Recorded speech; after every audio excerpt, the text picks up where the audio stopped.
Vamos lá então, a gente quer permanecer nesse assunto, também falar sobre vacinação das crianças, até porque se você é mãe, se você é pai, todo pai e mãe sabe, não é? Aquele sentimento que fica em época de vacinação, da importância de imunizar os pequenos e também de driblar, não é? Aqueles sentimentos de medo, de insegurança que muitas crianças acabam tendo. Vamos conversar então com o Dr. Fernando Gomes e você pode conversar com a gente também, viu?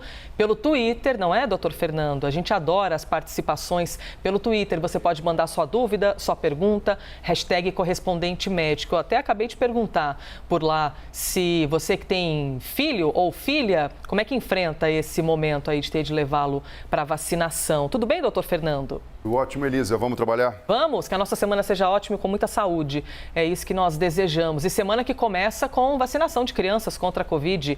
Aqui no Brasil, algumas cidades aplicaram as primeiras doses em crianças de 5 a 11 anos, mas a imunização deve ser ampliada nos próximos dias. Até o momento, a expectativa é que pelo menos 22 capitais, mais o Distrito Federal, já tenham iniciado a campanha de vacinação até o fim desta semana. A gente conversou com um pediatra, o Paulo Teles, membro da Sociedade Brasileira de Pediatria, e ele conversou com a gente sobre a importância de, sim, levar a criança até o local de vacinação. E também deixou um recado para os pais e os responsáveis. Todos os estudos já mostraram que a vacina é muito segura e a vacina é eficaz. A vacina não é experimental, a vacina passou por todas as fases, então ela deve ser feita, ela reduz a taxa de óbito, ela reduz a taxa de complicação. O que confundiu muitos pais são esses vídeos com desinformação da rede e um comparativo errôneo. Quando a gente compara com os adultos, dá falsa impressão de que essa é uma doença leve em criança, mas a gente tem que levar em consideração que a Covid matou mais do que quase todas as outras doenças infecto-contagiosas no ano passado. Então, a resposta tem que ser muito clara para os pais, não tenha medo, vacine o seu filho, o risco da doença é muito maior do que o risco da vacina. E atenção você, hein? Mãe, pai ou responsáveis, doutor Fernando vai mostrar pra gente quais são as regras, não é, doutor, para vacinação das crianças. Importante que todo mundo que seja responsável por um pequeno esteja atento a tudo isso. É isso mesmo, Elisa. Bom, vamos lá. Bom, a gente sabe que a vacinação vai começar e agora pegando a parte das crianças, estamos comemorando aqui um ano, né, do início de todo esse processo e agora chega na faixa etária pediátrica.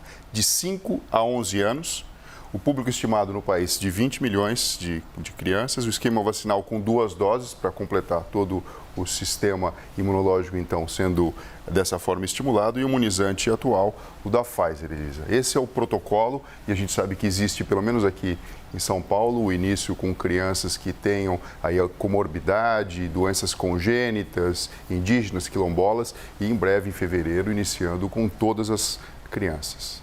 Doutor Fernando, o imunizante que vai ser utilizado é o imunizante da Pfizer, não é? E é importante a gente aqui reiterar para quem está nos assistindo por qual motivo apenas o imunizante da Pfizer é utilizado. Ele passou por todo um processo de estudo, de levantamento de dados, para ter certeza e atestar que pode ser aplicado nas crianças e os pais podem ficar tranquilos, não é?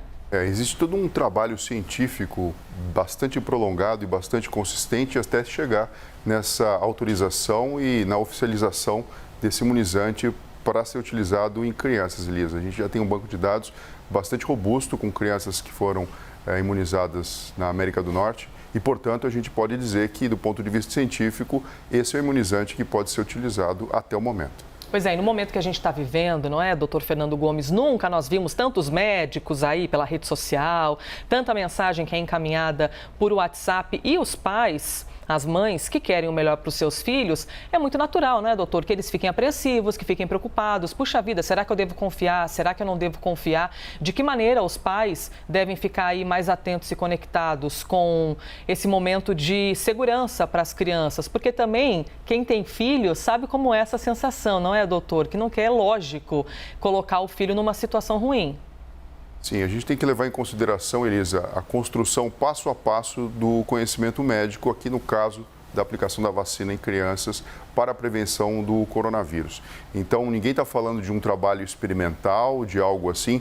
Todas as etapas necessárias para a construção científica já passaram.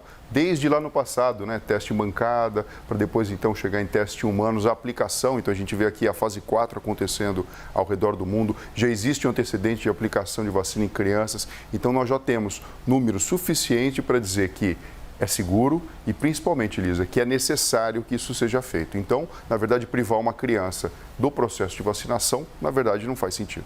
Hashtag correspondente médico, mande sua mensagem. Já tem tanta mensagem chegando aqui, doutor, sobre quais artimanhas ali, né? Quais as técnicas das mães e dos pais para conseguirem levar as crianças para a vacinação sem que elas sofram tanto, porque é natural, nós já fomos crianças um dia, gente, a gente sabe como é essa sensação de ter de tomar vacina, de vez em quando a gente fica com medo. Antes de ler alguns comentários, doutor, quero lhe perguntar uma questão.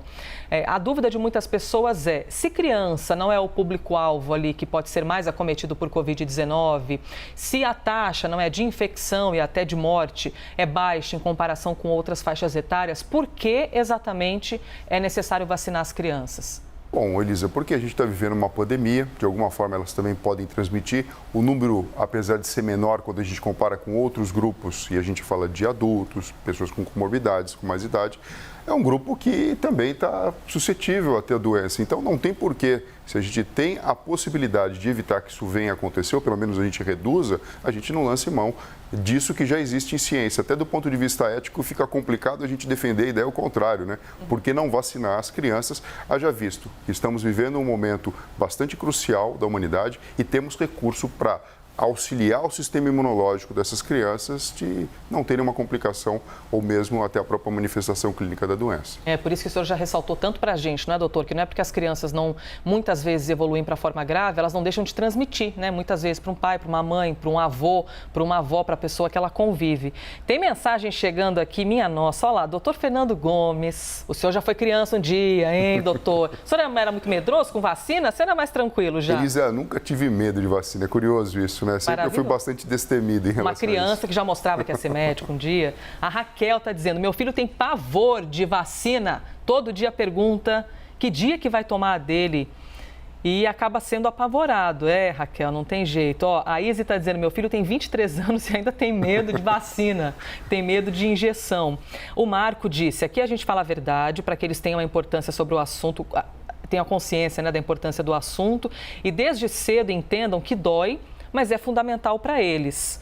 Doutor Fernando Gomes, algumas pessoas têm um pavor um pouquinho além do normal com vacina e com agulha, né? O senhor já falou sobre isso com a gente aqui. Alguma dica, doutor, uma técnica para conseguir levar essa criança sem que ela fique chorando tanto, coitada? Sim, olha só, Elisa, o primeiro passo é conversar bastante e explicar o motivo pelo qual isso está acontecendo. Quando a gente aciona a parte mais superior do cérebro, que é a córtex, que dá para a gente a inteligência e o motivo racional das coisas, fica mais fácil da gente lidar com a parte um pouquinho mais inferior, que é o sistema límbico, que é o momento onde o lugar onde a gente lida com as emoções. Vamos lembrar. Quem faz odontologia pediátrica, eu estou falando aqui dentista de criança, e também quem é terapeuta de criança sabe que é possível você dessensibilizar e também tirar o foco da criança de coisas que ela tenha medo e pavor. Então a própria hipnose clínica pode ser utilizada em alguns casos onde seja muito difícil mesmo, Elisa, e principalmente, né, transformar aquilo que pode parecer um monstro, o fim do mundo, em uma coisa que seja totalmente normal.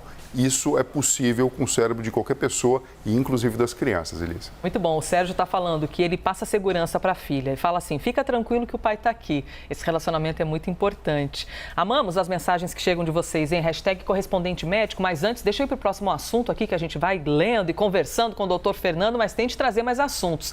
É um jogador de futebol, jogador canadense, o Alphonso Davies, que joga no Bayern de Munique, um dos principais times de futebol da Alemanha. Olha só, ele foi diagnosticado com um problema no coração depois de se recuperar da Covid-19. O jogador tem 21 anos e está com miocardite e, por causa disso, foi afastado dos treinamentos. Não foi divulgada uma previsão de quando ele pode voltar ao trabalho, mas como esse é um assunto que chama tanta atenção, não é, doutor? 21 anos, um efeito pós-Covid, a gente julgou interessante trazer aqui e informação é sempre prevenção, né? É muito importante que a gente compartilhe esclarecimentos com quem nos assiste. Doutor Fernando Gomes, miocardite, o que é isso exatamente? Bom, o coração é composto do músculo, ele também tem um envoltório interno, que é o endocárdio, e uma camada externa, que é o pericárdio. Mas o músculo, propriamente dito, se chama miocárdio. Quando a gente tem uma infecção viral, qualquer tipo de infecção viral, pode existir o acometimento desse músculo e a inflamação desse músculo, recebendo o IT no final, denomina-se miocardite. No caso da Covid-19, já sabemos que existe uma associação maior entre o vírus, e a gente vai falar mais sobre isso, e a inflamação do miocárdio. Mas quando o indivíduo tem miocardite, nós podemos detectar alguns sintomas, como, por exemplo, um desconforto ou dor no peito, falta de ar, fadiga, aquela sensação de cansaço e também inchaço nas pernas e nos pés, mostrando que de alguma forma o músculo cardíaco está trabalhando com dificuldade, Elisa. Então é uma inflamação. Bem que o senhor lembrou aqui esse final IT, não é, doutor? Como a gente conhece tanto, por exemplo, tendinite, inflamação dos tendões, agora a gente está falando da inflamação do miocárdio. E por qual motivo existe uma relação de miocardite com Covid-19? Bom, já foi mostrado que o vírus ele tem um tropismo, ou seja, ele tem uma facilidade de se associar às células do miocárdio. Da mesma forma, Elisa, que acontece, por exemplo, com o sistema nervoso, que ele tem um neurotropismo, por isso que algumas pessoas têm acometimento, por exemplo, da alteração de olfato. Mas no caso do coração, esse risco e essa associação já se mostrou ser superior a 16 vezes mais do que o que a gente observa na população de uma forma geral. Então, o vírus ele tem uma facilidade de comprometer essas células e, dessa forma, trazer esse quadro clínico. Doutor, o fato do jogador do Bayern de Munique ter 21 anos, isso causa algum espanto ou na verdade, qualquer pessoa pode ter esse problema? Bom, qualquer pessoa pode ter esse problema e quando tem o coronavírus, esse risco ele acaba aumentando muito mais, Elisa. Então, assim, a gente sabe que é importante a gente ficar atento em relação a isso. Pessoas que tiveram uma complicação muito grave pela Covid tiveram uma porcentagem maior de acometimento do músculo cardíaco, até mesmo casos de morte relacionados diretamente ao vírus, por uma questão do que a gente chama de choque cardiogênico. O coração deixa de funcionar de forma adequada e evolui para a parada. Doutor Fernando, vamos para o próximo assunto. Eu estou aqui lhe ouvindo e, ao mesmo tempo, vendo as mensagens que estão chegando. O interessante é que chegam tantas sugestões também, doutor, que a gente acaba aproveitando aqui para trazer de assuntos, né, para os próximos episódios do Correspondente Médico.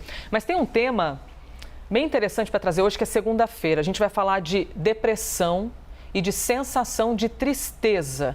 Isso porque hoje é considerado o dia mais triste do ano. Pois é, pelo menos é considerado por um setor de estudos que a gente já vai te contar, na verdade por um médico. É a chamada Blue Monday, ou a segunda-feira azul. Esse termo surgiu depois que um psicólogo britânico, o Cliff Arnold, criou uma fórmula matemática. Da seguinte maneira, essa fórmula considera fatores como o clima e a data de férias das pessoas. O resultado, segundo esse psicólogo, não é, doutor Fernando, foi que a terceira segunda-feira de janeiro seria o dia mais triste do ano, de acordo com esse psicólogo. Não tem comprovação científica para esse fato, mas como existe esse levantamento de informação por meio de um psicólogo, que é um psicólogo bem relevante, a gente decidiu trazer o assunto para cá e aproveitar o gancho para a gente poder falar de depressão, porque segundo a Organização Mundial de Saúde, mais de 264 milhões de pessoas em todo o mundo têm depressão.